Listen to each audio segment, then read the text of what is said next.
पुण्यात पुढच्या बातमीकडे उच्च न्यायालयाने कोल्हापूरच्या विशाळगडावर कुर्बानीला परवानगी दिली आहे आणि त्यानंतर पोलीस बंदोबस्तात हा उरूस साजरा करण्यात येतोय।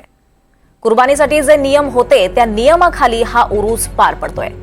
कुर्बानीसाठी जे ठिकाण देण्यात आलं होतं तिथे प्रशासनाचे अधिकारी तैनात करण्यात आलेत। सीसीटीव्हीच्या निगराणीखाली पत्र्याच्या शेडमध्ये हा कुर्बानीचा कार्यक्रम होतोय। याचा आढावा घेतलाय आमचे प्रतिनिधी विशाल पुजारी यांनी। गेल्या अनेक दिवसांपासून चर्चेत असलेल्या विशाळगडावरील उरूस हा मुद्दा। याच विशाळगडाच्या उरुसामध्ये जी कुर्बानी दिली जाते त्या कुर्बानी देणार असल्याच्या ठिकाणी सध्या मी आहे। हेच ते ठिकाण आहे ज्या ठिकाणी हा जो उरुसामधील जी कुर्बानी ती दिली जाणार आहे। खर तर पत्र्याचं शेड बांधून जे सॉल्टर हाऊस बनवण्यात आले त्याच्या आतमध्येच ही कुर्बानी जी आहे ती देण्यात येणार आहे आणि यामध्ये सीसीटीव्ही जे आहेत ते या ठिकाणी लावण्यात आलेले आहे, ज्याद्वारे या सगळ्या कुर्बानीचं जे विधी असतील किंवा जो कार्यक्रम असेल त्याच्यावर पाहणी जी आहे ती ठेवण्यात येणार आहे। जवळपास विविध अधिकारी या ठिकाणी उपस्थित असणार आहेत, तहसीलदार असतील, त्याचबरोबर पोलीस प्रशासन असेल ते या ठिकाणी उपस्थित आहे।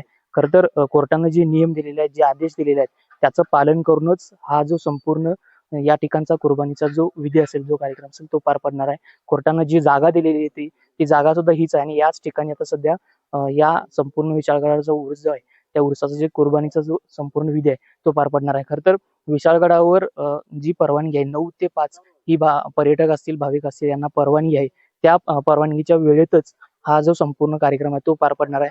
5 वाजायच्या आतमध्येच संपूर्ण भाविक असतील, पर्यटक असतील यांना हे जे या दर्ग्यामध्ये दर्शन जे आहे ते घेण्यात येणार आहे आणि तसेच जी कुर्बानीचा जो विधी असणार आहे तो पार पडणार आहे। त्यामुळे भाविक असतील, पर्यटक असतील ते सुद्धा विशाळगडावर मोठ्या प्रमाणात गर्दी जी आहे ती करताना पाहायला मिळतात। मात्र पोलीस जे आहेत ते मोठ्या प्रमाणात या ठिकाणी तैनात असल्याचं पाहायला मिळते। प्रशासन जे आहे ते तैनात असल्याचं पाहायला मिळते।